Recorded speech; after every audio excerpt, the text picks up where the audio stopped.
The afternoon sun dipped low as Claire pushed her shopping cart across the parking lot, bags brimming with groceries for the dinner she had planned for weeks. Her 40th birthday was today, and though the guest list was small, just close friends and their families, she had poured her heart into making it special. But as she reached for her car keys, a sudden jolt knocked her sideways. The cart tipped, groceries spilling across the asphalt, and Claire let out a gasp of pain and shock as she hit the ground. "I'm so sorry. Oh God, are you okay?" A man with apologetic eyes rushed to help her up. He had clipped her accidentally while reversing. Claire winced, rubbing her palm, but nodded. "It's all right," she said softly. "I wasn't watching either. Too many thoughts." "I feel terrible," he said. "Please, let me give you a ride home. I'll pick up everything that fell." Claire hesitated but then nodded. Her mind was too scattered to argue. On the ride home, the man introduced himself as Daniel, a mechanic raising his young daughter alone after his wife had walked out. His voice was kind, steady, and his words simple, but something about the way he spoke made Claire feel oddly comforted. As they pulled up to the iron gate guarding her home, Daniel whistled. "Your husband's lucky, beautiful home, and you seem like a woman with her whole life together?" Claire's smile faltered. "Thank you for the ride, Daniel. Drive safe." Inside the house, Claire moved quickly. Her kitchen became a flurry of motion. Seasoned lamb in the oven, salad spinning in the bowl, wine glasses glinting in the golden hour light. But when she reached for her phone to call her husband Ethan, he didn't pick up. Again. She exhaled slowly. He'd been doing that lately. Staying out late. Answering curtly. The doorbell rang. Claire glanced at the monitor and smiled. Gwen and Theo had arrived, old friends from college. They were among the very few people Ethan allowed into their private lives. "You look radiant, Claire," Gwen gushed, hugging her tightly. "40 looks good on you. Honestly, you're glowing." Theo handed her a bouquet. "Where's Ethan? Still stuck at work?" Claire forced a laugh. "Of course. Critical project. You know how it is." But Gwen's face clouded with concern. "Honey, you've been holding the fort too long. You gave up your career for his. I remember when you were the most brilliant designer in our studio." Claire waved her off gently. "Come, let's sit. The food's ready." Laughter filled the home as more guests trickled in. Claire smiled, refilled wine, passed plates. But beneath her calm exterior was a sinking weight. The chair at the head of the table remained empty. At 8:30, Ethan walked in, his hair perfect, his suit crisp, but no flowers, no gift, not even a kiss on her cheek. He nodded at the guests. "Sorry, work ran late." "Still," Gwen said sharply, "it's your wife's birthday. Surely that deserved a moment to pick up flowers." Ethan didn't respond. He poured himself a drink and sat beside Claire. The room relaxed again, laughter resuming. But Claire felt like she was floating above it all, detached, like a ghost in her own life. That night, after the guests left and silence returned to the house, Claire gathered dishes while Ethan sat on the couch, scrolling endlessly on his phone.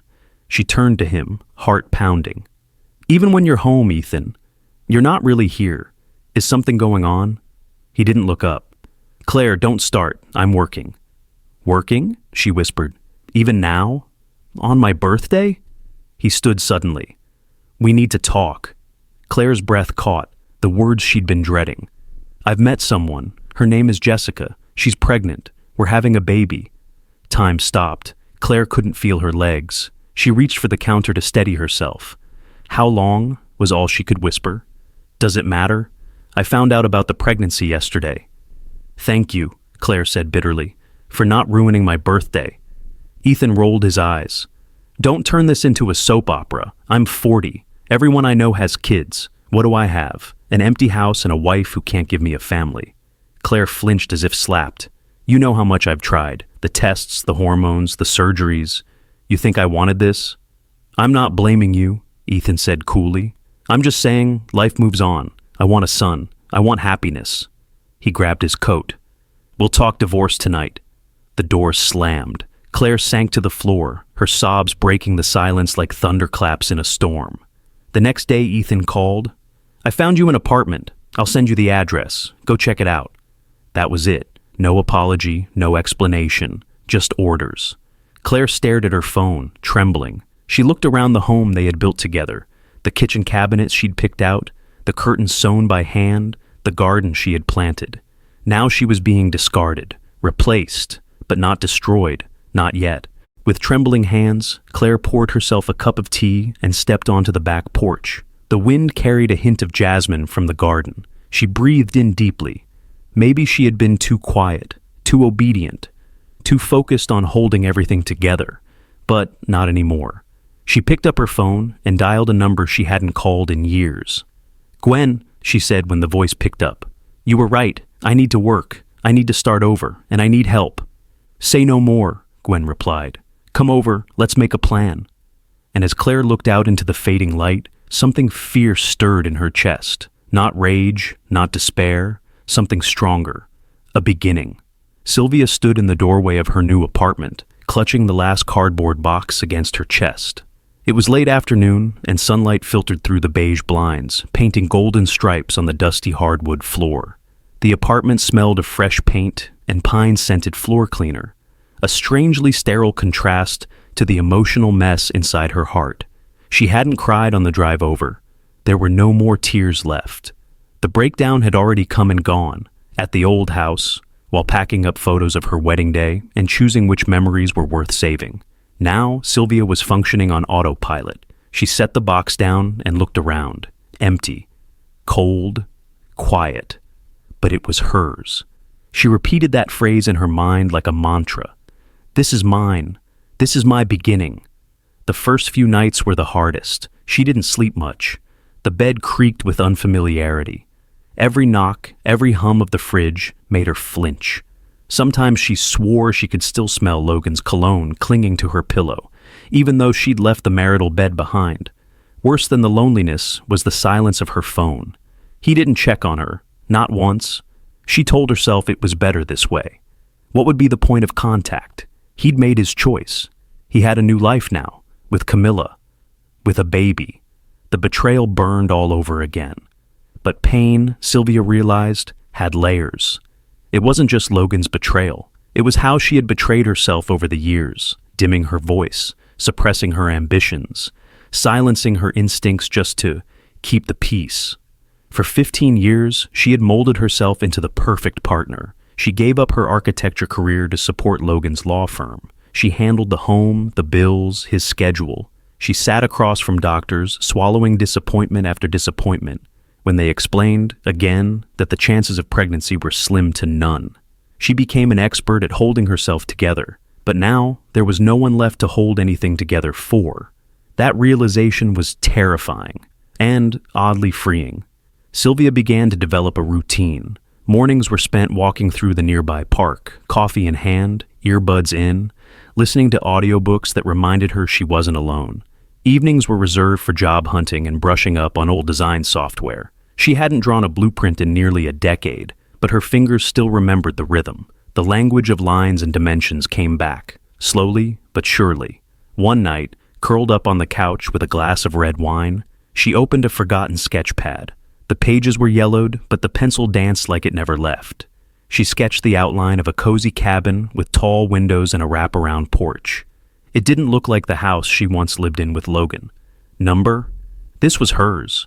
Sylvia started applying to firms, not because she expected immediate success, but because she needed forward motion.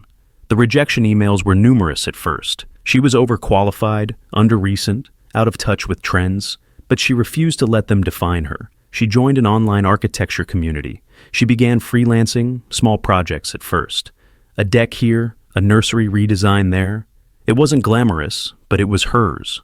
Every client that smiled at the end of a job added another brick to the foundation she was rebuilding from scratch. But the biggest shift came one rainy afternoon at a bookstore cafe. She had ducked inside to escape a sudden downpour, shaking the water from her coat and ordering a chai latte. As she waited at the pickup counter, a tall man with salt and pepper hair and kind eyes smiled at her. "Rain like this makes me want to build an ark," he joked. Sylvia chuckled. "If you do, I'll design it." He raised an eyebrow. "Architect?" She nodded. "Trying to be again?" The man extended his hand. "Nate, I own a design firm down the street." Their handshake lingered just a moment longer than necessary. They talked for half an hour that first day. Then they met again.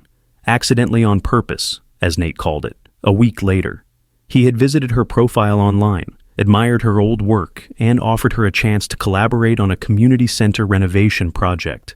"I know you're rebuilding," he said, "but you still have the mind of a builder." Sylvia didn't cry in that moment, but she wanted to. They started working together in a casual, professional way. But little moments began to blur the line. The way Nate looked at her when she was explaining design flow. How he brought her favorite tea without asking. How, when she laughed, truly laughed for the first time in months, it was with him. He never pried, never asked about her past. But one evening, as they reviewed blueprints over dinner, Sylvia surprised herself. "My ex-husband left me for a younger woman. She's pregnant," she said plainly.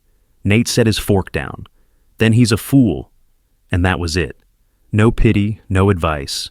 Just quiet validation. Sylvia found herself drawn to his steadiness. He had a calm energy, like he had weathered storms of his own. When she asked, he simply said, "Divorced 5 years ago." She fell in love with her yoga instructor. They laughed, because sometimes the pain is so absurd, it becomes comedy. Sylvia didn't fall in love overnight. Healing wasn't linear. Some days, she still felt like a ghost in her own skin. There were moments when she saw couples holding hands in the park and had to look away. But gradually, those moments became less painful. She started to feel strong. One day, while walking past a baby store downtown, Sylvia paused. She used to avoid places like this, places that reminded her of everything she never had. But this time, she went inside. Not for herself, not for Logan's child, just because she could. She picked out a tiny soft blanket and imagined donating it to the local shelter. Then she saw a woman in the corner, sobbing quietly, clutching a positive pregnancy test. Sylvia approached her without thinking. "Are you okay?" she asked gently. The woman shook her head. I don't have anyone." Sylvia sat down beside her and, for the first time, told someone her full story. No edits, no shame, just truth. By the end of the conversation, both women were crying and laughing. "Maybe," the young woman said, "you were meant to be here today." Sylvia smiled. "Maybe we both were." She left the store feeling whole. That night, she sketched again. This time, she drew a shelter, safe rooms, a community garden, a resource center for single mothers and women in transition. A few weeks later, she pitched the idea to Nate. "I don't want to just rebuild my life," she said. "I want to help other women do the same."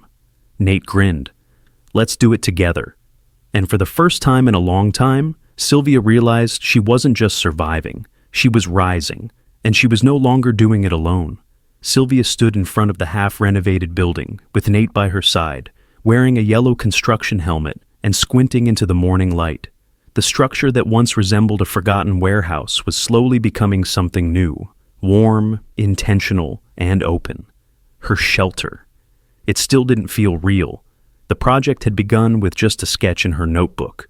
But now, scaffolding wrapped around the building like scaffolding had wrapped around her heart, supporting it until it could stand on its own again. "You should be proud," Nate said beside her. "This was your vision." Sylvia took a deep breath.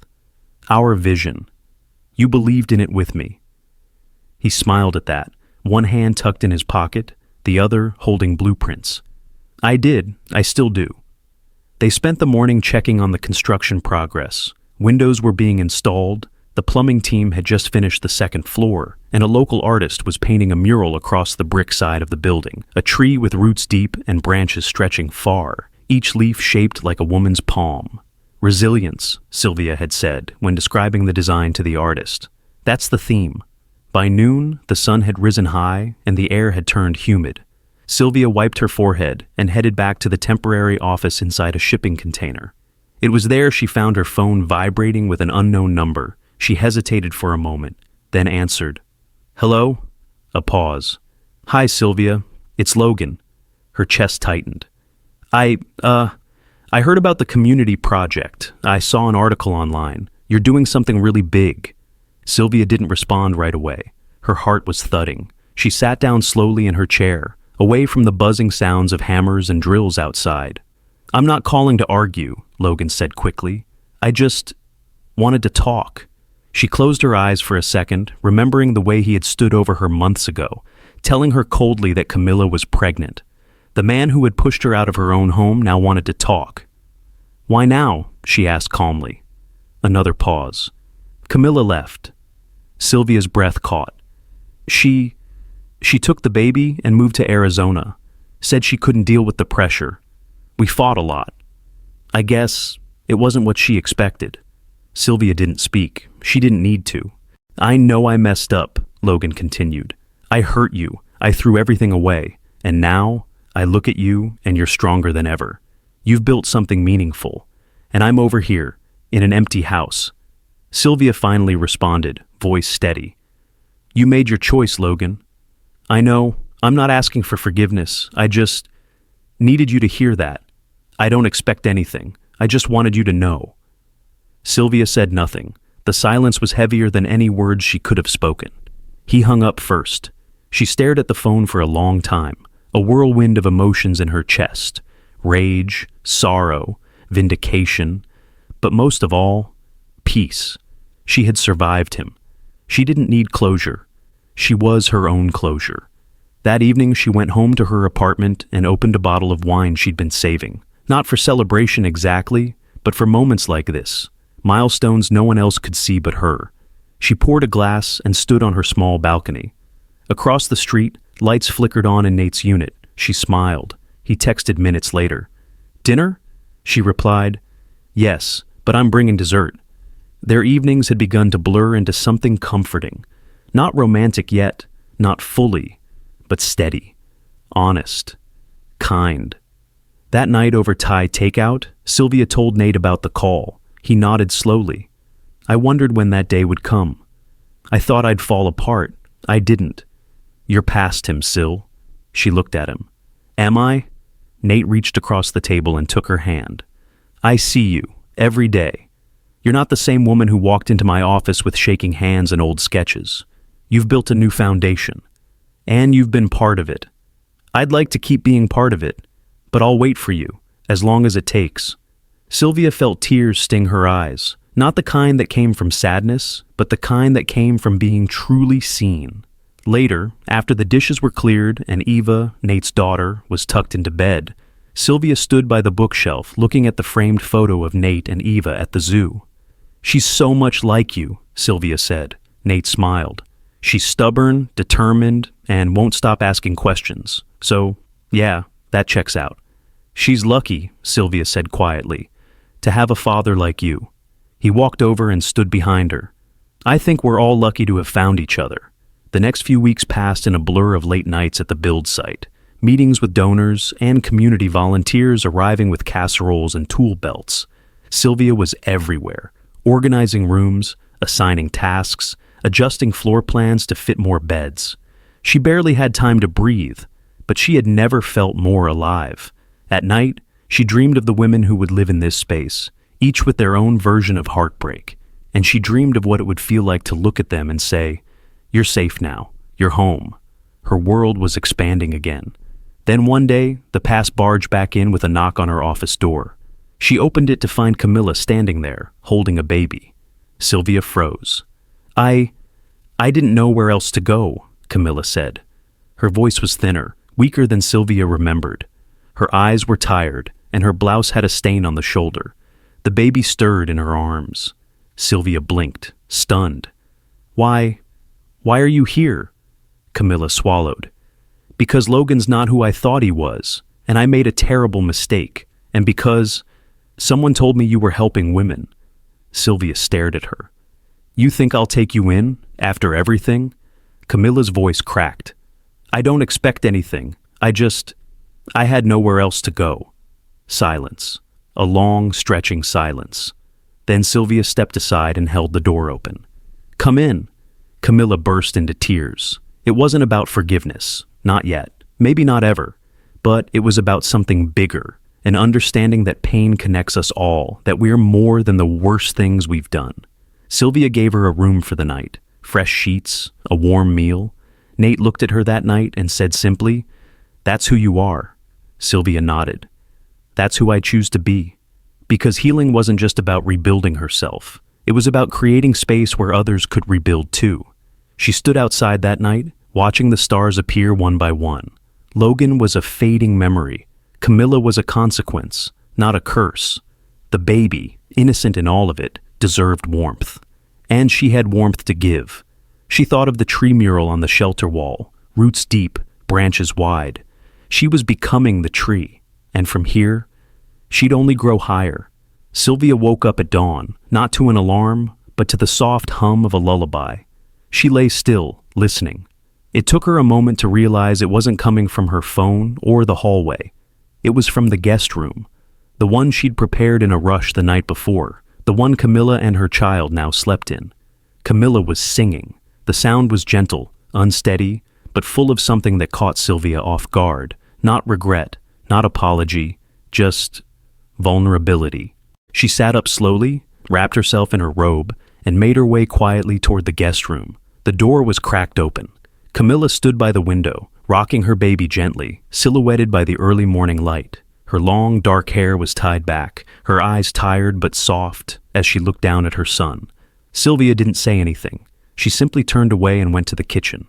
By the time the coffee was ready, Camilla had appeared. She looked awkward, unsure of whether she should speak or simply leave. Sylvia poured her a cup without a word and set it on the table. Camilla sat down slowly. "I didn't expect you to let me in," she said. "I didn't expect you to show up." They sat in silence for a while, sipping their coffee. The baby gurgled quietly in his portable bassinet. "His name is Noah," Camilla said at last. "He's 7 months old. He likes raspberries, hates the car seat, and only sleeps if I hum that ridiculous tune." Sylvia glanced at the child. "He's beautiful. He didn't deserve the chaos he was born into." Sylvia nodded. "None of us do." Camilla looked down. "I know I don't deserve your kindness." "This isn't about deserving," Sylvia replied. "It's about choice. I chose to open the door. What you do next is your choice." Camilla's eyes welled up with tears. "I want to help. With the shelter. I know I don't have much to offer, but I can clean, cook, run errands, anything." Sylvia studied her for a long moment. "Then start by cleaning the guest bathroom. We've got volunteers coming this weekend, and they'll need it." Camilla smiled through tears. "I can do that." Over the next few days, the rhythm of life changed. Sylvia went to the shelter site every morning, checking on final plumbing installations, reviewing safety codes, and meeting with local sponsors. The opening date was officially set, 6 weeks away. There was so much to finish, but the vision was finally becoming reality. Back at home, Camilla settled into a quiet rhythm, helping with small tasks around the apartment, taking care of Noah, and writing notes in a battered notebook she kept close at all times. One evening, Sylvia found her scribbling by the window. "What are you working on?" she asked. Camilla looked up, hesitant. "Just thoughts, lessons I don't want to forget. I guess you could call it a guide for women like me, who got lost chasing validation and found themselves in wreckage." Sylvia was quiet for a moment. "Would you ever consider sharing it at the shelter?" Camilla looked surprised. "You mean with the women? I think your story could mean something, and hearing it from you, not just as the other woman, but as someone who learned and is trying to rebuild, it could help." Camilla nodded slowly. "I'd like that. I want to do something good with everything I did wrong." That weekend, the shelter hosted its biggest volunteer day yet. The space buzzed with movement, painting, organizing, setting up beds. Nate brought Eva, who proudly unpacked boxes of donated toys and made a game out of stacking them into rainbow-colored towers. Sylvia worked side by side with Nate, painting the hallway trim, while Eva darted around them. "You're good with a roller," Nate teased. "I had years of practice, repainting walls Logan dented when he moved furniture." He gave her a knowing glance. "It still surprises me how light you talk about him now." Sylvia shrugged. "He doesn't have power over me anymore. I used to give him so much space in my head. Now I barely give him 5 minutes. He'll regret it forever." She looked at him. "I hope he does, but I won't waste time hoping for his pain. I'm focused on my joy." Later that night, after everyone had left, Sylvia stayed behind to walk through the rooms alone. Each space was filled with promise, Beds dressed in fresh linens, notes of encouragement taped to mirrors, the scent of lavender diffusers lingering in the air. She sat on one of the beds and let herself cry, not from sadness, but from awe. She had done this. Not alone, no, but she had led the way. With broken pieces of herself, she had built something that would become a safe place for others. Her phone buzzed, a message from Nate. "You okay?" She replied with a photo of the hallway, paint finished, chairs set up, light spilling in. "I've never been better." The next day brought a surprise. A woman named June arrived at the shelter's front steps, suitcase in hand, 2 children clinging to her sides. "I heard you were taking women," she said. "We are," Sylvia said gently. "Come in." June was the first official resident. Her story, abusive marriage, years of financial control, a terrifying escape, was all too familiar. That night, Sylvia sat with her in the common room as the kids fell asleep in their new beds. "I don't know how to be on my own," June confessed. "You're not," Sylvia replied. "You're with us now." From that point forward, the shelter began to fill. Camilla became an unofficial assistant, organizing schedules, sorting donations, even helping coordinate a parenting group for young moms. And Sylvia, she found a rhythm. Mornings at the shelter, afternoons at the community center for outreach events, evenings with Eva and Nate, cooking dinners, watching documentaries, laughing over burnt cookies and bad jokes. One evening, Nate took her hand as they sat on the couch. "I think it's time," he said. "For what?" "For us to stop pretending we're just neighbors." Sylvia smiled. "You sure you're ready for this?" "I was ready the moment I met you, but I knew you needed time." She leaned into him, resting her head on his shoulder. "I'm not just ready, I'm home." They kissed, not rushed, not hesitant, just sure. A week later, they shared the news with Ava. She grinned. "Does this mean Sylvia is my bonus mom now?" Nate laughed. "Only if she wants to be." Sylvia reached out and pulled Eva into a hug. "Only if you want me to be." Eva whispered. "I already do." Spring came. The shelter held its official ribbon-cutting ceremony. Local news outlets came. The mayor gave a speech. Sylvia was asked to say a few words. She stood on the small stage, the wind tossing her curls, the crowd silent. "I was once told that a woman's worth was tied to her ability to bear children. I was once discarded for someone younger, someone fertile, someone new. I was once kicked out of the house I built with love and sacrifice. And I was once sure that my story had ended. But that day was not my ending. It was the first crack in the walls I'd built around myself. Today those cracks have let light in. This building is a place for light, for women to come when they've been told they are too old, too used, too broken, too much, or not enough. Here, they will find what I found: safety, dignity, and the courage to begin again." The applause was thunderous, and as she stepped down from the stage, Nate took her hand. "I've never loved anyone like I love you," he whispered. She smiled. "Then let's make this our beginning." Camilla stood at the back of the crowd, holding baby Noah, tears rolling down her face. She wasn't Sylvia's enemy anymore. She was part of the forest now, rooted, growing, reaching for something better. Sylvia glanced back at her and nodded once. Camilla nodded in return. A silent peace. A new season had begun. The morning sunlight poured through the kitchen window, bouncing off the glass cabinets and filling the room with golden warmth. Sylvia stood barefoot, her hands wrapped around a warm mug of chamomile tea, watching Nate and Eva dance around the table to an old Beatles song playing softly from the speaker. It was a perfect moment, not perfect in the polished, photo-ready way, but perfect in its reality. Laughter, music, the scent of cinnamon from the toast Nate was trying and failing not to burn. Sylvia couldn't stop smiling. She never imagined this kind of peace would find her. Certainly not after everything she had endured, not after the betrayal, the public humiliation, the gut-wrenching heartbreak of being discarded like expired groceries.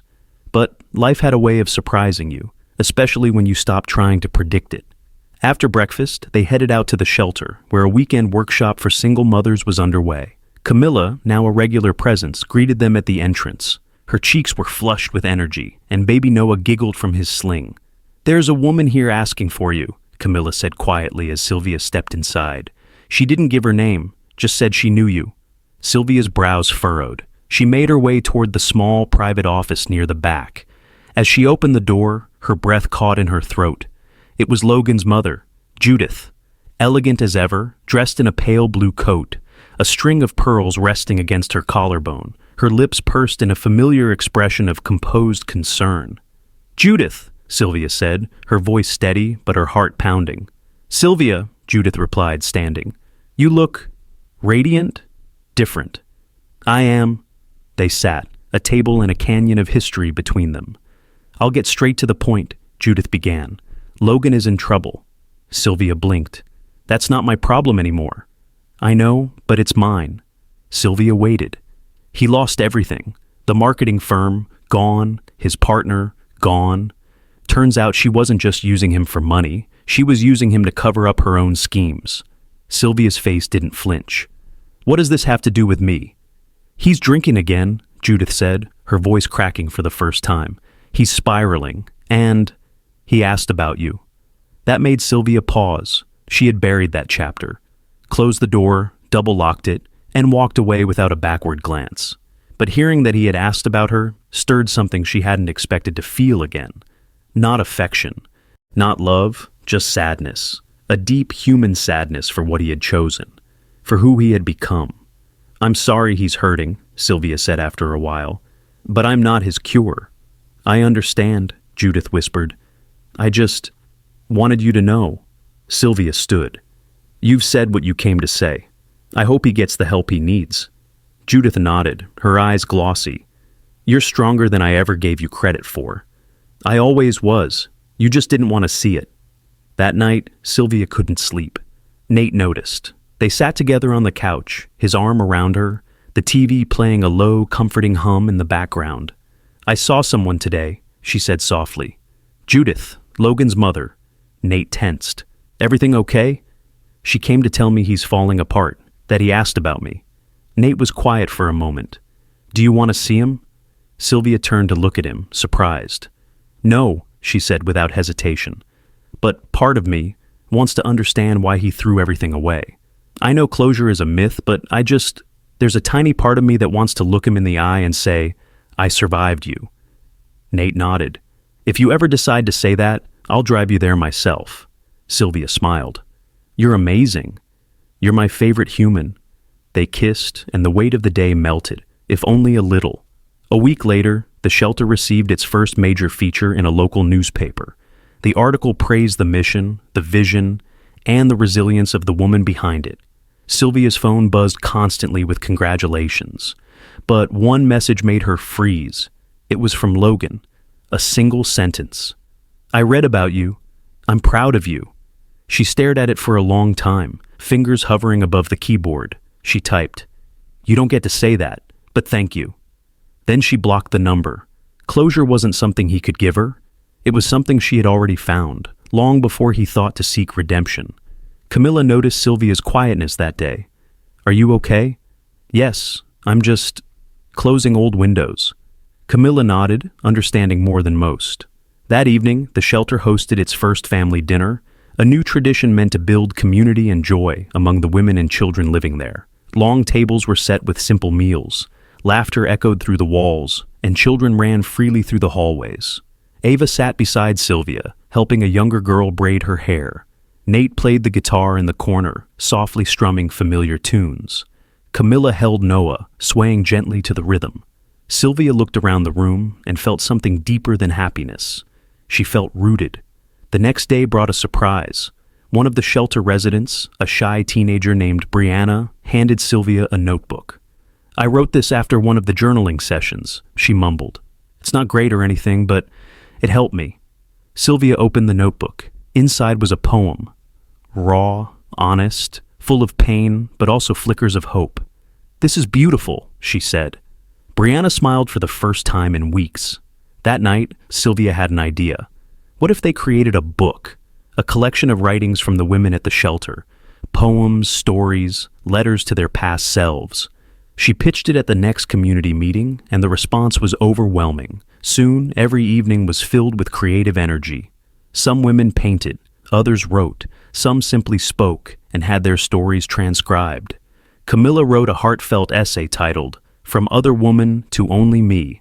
Sylvia contributed a letter titled, Dear Woman Who Thinks She's Not Enough. It was shaping into something powerful. A few weeks later, Sylvia received an invitation. A national women's advocacy organization had heard about the shelter and the book project.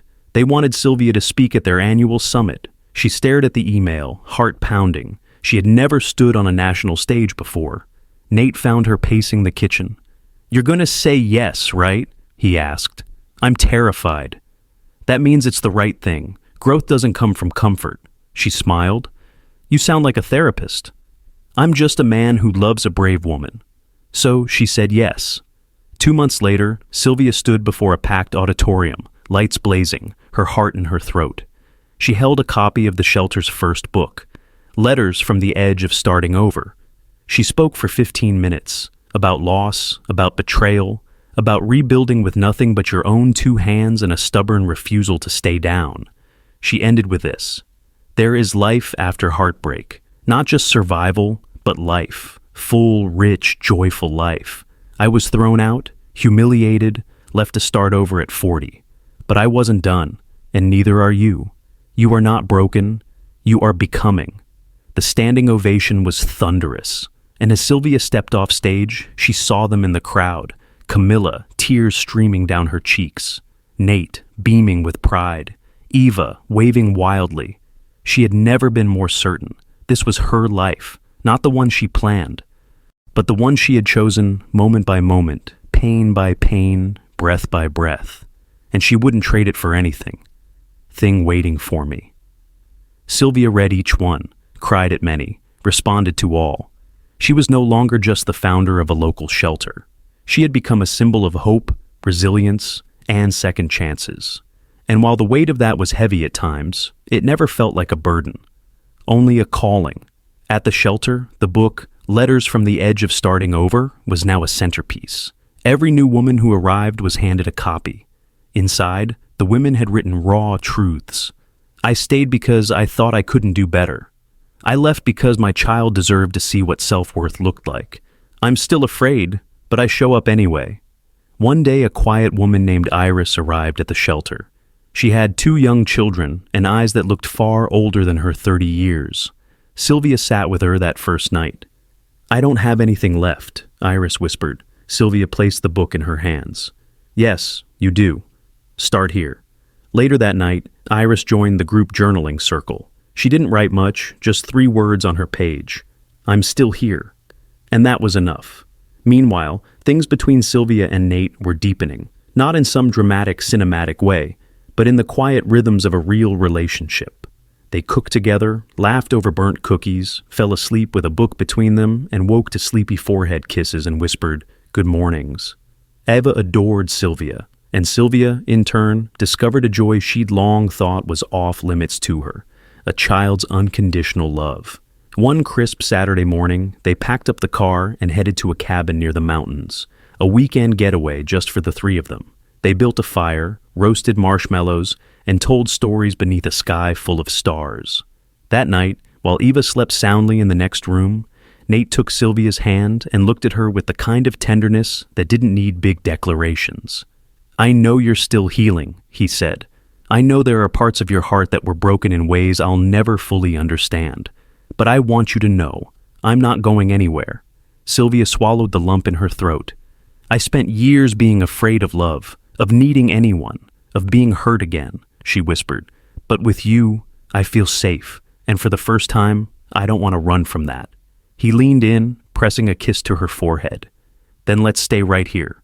When they returned from the trip, life fell back into its steady rhythm. But one morning, a letter arrived that shook that peace. It was from Logan, not a text. A letter, handwritten. Sylvia stared at the envelope for hours before opening it. Inside were 2 pages, carefully penned, full of remorse, and, surprisingly, accountability. He wrote of his regrets, of how he had sabotaged his own happiness, of how he envied the life she had rebuilt from the ashes he left behind. But one line stood out above the rest. "I don't expect forgiveness. I just hope someday you'll think of me and feel nothing but peace." Sylvia read it twice. then placed it in a drawer. She didn't feel peace. Not yet. But she no longer felt pain either. Just distance. Like a ghost that had lost its shape. The next day, Camilla came to her with an idea. What if we opened a second shelter? Sylvia blinked. You're serious? There's a space in Willow Heights, abandoned community center. The neighborhood needs this, Sylvia. We've been turning women away. We can't keep up. Sylvia's mind raced. The idea was terrifying. Expanding meant more responsibility, more pressure, more chances to fail. But it also meant more women safe, more children sleeping through the night without fear, more stories that didn't end in silence. Yes, she said finally, let's do it. And with that one word, a new chapter began. They rallied donors, partnered with organizations, applied for grants, and slowly the vision became a plan. Nate stepped up too. His small business had been growing. He now employed 3 other contractors and was restoring homes all over the city. But when he heard about the second shelter, he showed up the next day with his crew. We'll handle the renovations, you just tell us what you need. Sylvia watched as Ava followed the workers, asking questions, wearing a tiny tool belt Nate had bought her. She felt like her heart might burst. One evening, as she painted the walls of what would become the children's reading room, Gwen arrived with a pizza and a bottle of wine. You're out here changing the world and still look this good, Gwen teased. Sylvia laughed. I have pain in my hair. You have purpose in your eyes. And by the way, don't think I didn't notice that ring on your finger. Sylvia froze, looked down at her hand. It was true. A small silver band, simple, elegant. She and Nate had exchanged them quietly one afternoon in their garden. No big wedding, no speeches, just a promise. I didn't want to make a big thing out of it, Sylvia said, blushing. We did it for us. Gwen hugged her. You deserve this. Later that night, as she lay beside Nate, Sylvia whispered into the darkness. Do you ever think about what life would have been like if we'd met sooner? All the time, he murmured. But then I remember, we met when we were both ready. And I think that matters more. Sylvia kissed his shoulder. I love you. I love you more. By the time the second shelter opened, the response from the community was overwhelming. Volunteers poured in. Donations arrived daily. And most importantly, the beds filled, fast.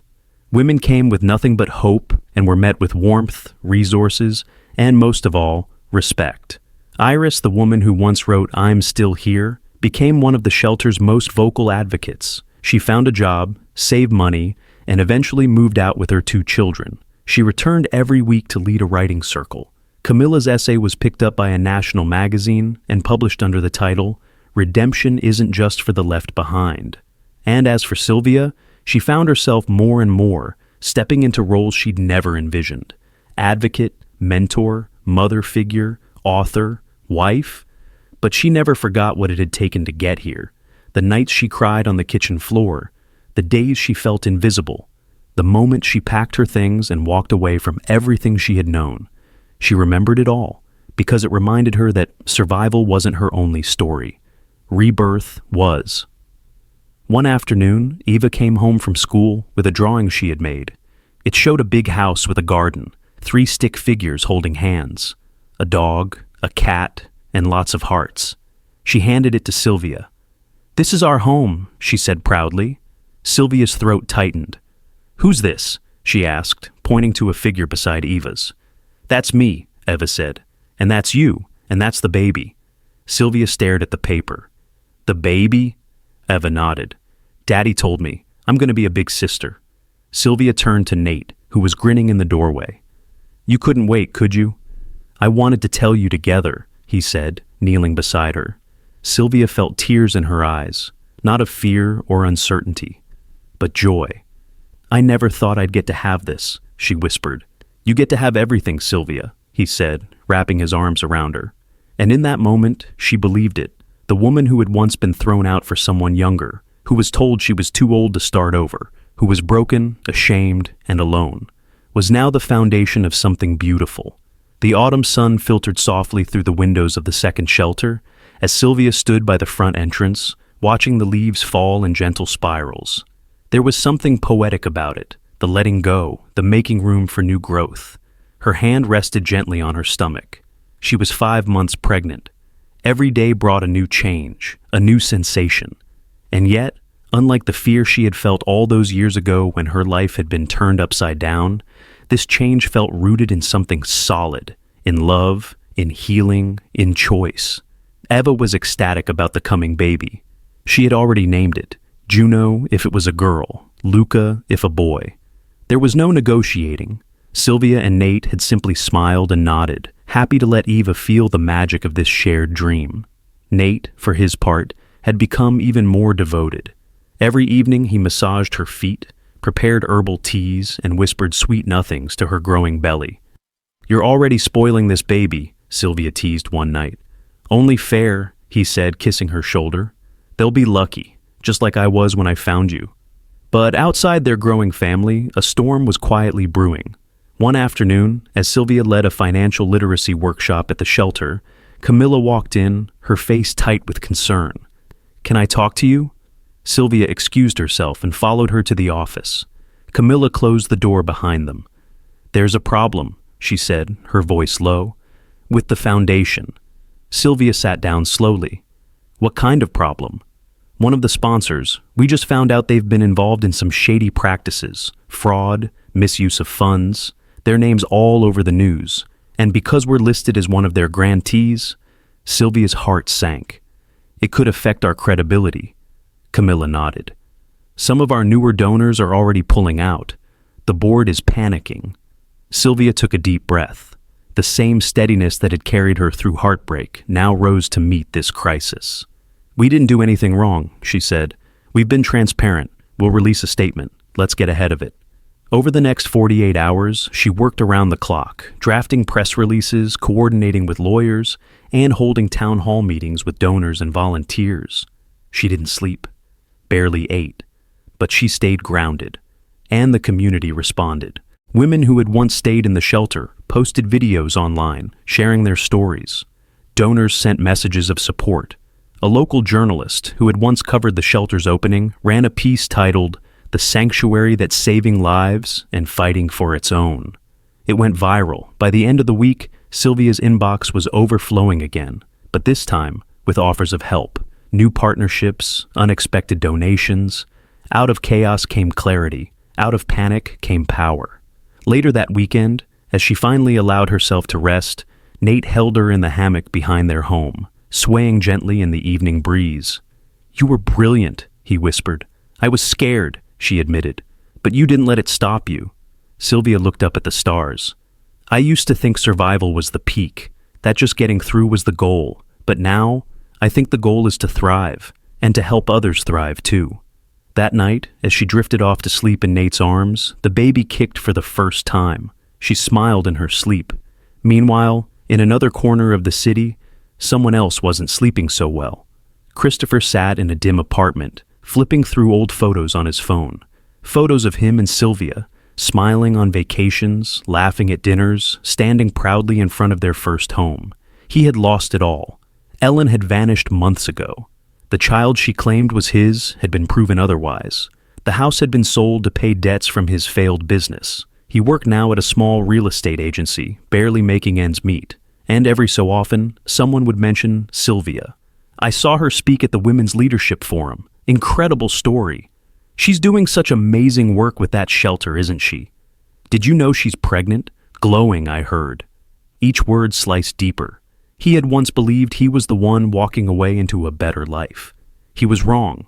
One night, unable to sleep, he wrote another letter. But this one, he didn't send. He folded it carefully, placed it in a drawer, and stared at it in silence. In it, he had written, "I never deserved you. I just didn't know that back then." Back at the shelter, a new resident arrived. Her name was Mariah, 26, with a baby boy and eyes too weary for her age. She had come from another state, fleeing a partner who had become dangerous. Sylvia greeted her personally. "This place is yours now," she said gently. "You're safe." Mariah nodded, clutching her child tighter. Over the following days, Sylvia took Mariah under her wing, not out of obligation, but because something in the young woman reminded her of her own journey. One evening, as they sat in the garden behind the shelter, Mariah asked quietly, "Do you ever stop being angry?" Sylvia smiled softly. Not always, but eventually you stop letting it control you. And that's when you start building. Mariah looked at her, hopeful. Did you ever think your life would turn out this way? Never, Sylvia said. But sometimes, the best chapters start when you lose the one you thought was the whole story. The shelter's garden had become a sacred space. Flowers bloomed where old concrete had once been. Children laughed as they ran through the rows of herbs and vegetables. And the women who once arrived shattered now found themselves laughing, planning, dreaming. The garden had grown with them. Ava, now 7, was often found reading aloud to the little ones. She took her role as big sister very seriously. And as Sylvia's belly grew rounder, the shelter's women watched her with quiet reverence. She was proof that healing was possible, that love could return, that life didn't end when you were left behind.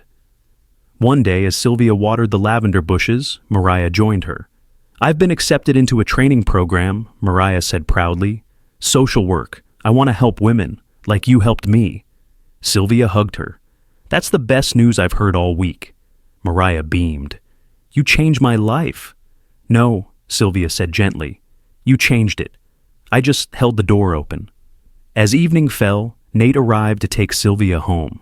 He brought her a box of fresh-baked cinnamon rolls and a bouquet of sunflowers. "Guess what?" he said as they walked to the car. "Eva got her first award in school today, for kindness." Sylvia grinned. "That's our girl." As they drove home, windows down, baby kicking, music playing softly, Sylvia thought about everything she had lost and everything she had gained. She didn't know what the future would bring, but for the first time in a long time, she wasn't afraid of it, because she knew this. No matter what happened, she would rise. The winter sun rose gently over the river, casting a golden glow across the surface that shimmered like hope. The house on the hill, the one once only dreamed of, was now a home in every sense. Inside, soft lullabies floated through the rooms as Sylvia stood beside a crib, her newborn son sleeping soundly beneath a blanket Eva had chosen. His name was Elijah, and he had already changed everything. Ava tiptoed in, clutching a drawing she had made. "Look, Mama, it's us, all of us. You, me, Daddy Nate, and baby Eli. And Snowball too," she said, pointing at the stick figure dog she had drawn, with floppy ears and a wagging tail. Sylvia pulled her daughter into a hug, her heart full. That morning felt like any other, but Sylvia knew it was not. Today marked exactly 4 years since the day Christopher had told her he was leaving, since he had shattered her world in the kitchen of the house they once shared. And yet today she stood here, whole, healed, and more herself than she had ever been. Downstairs, Nate was preparing breakfast. The smell of pancakes and freshly brewed coffee filled the air. He hummed to himself as he flipped a pancake, sunlight warming his face through the kitchen window. Sylvia joined him a moment later, cradling Elijah in one arm. "Look who's finally up," Nate said, grinning. "He was up all night," she replied with a mock glare. "I'll take the next shift." "You always say that," she laughed.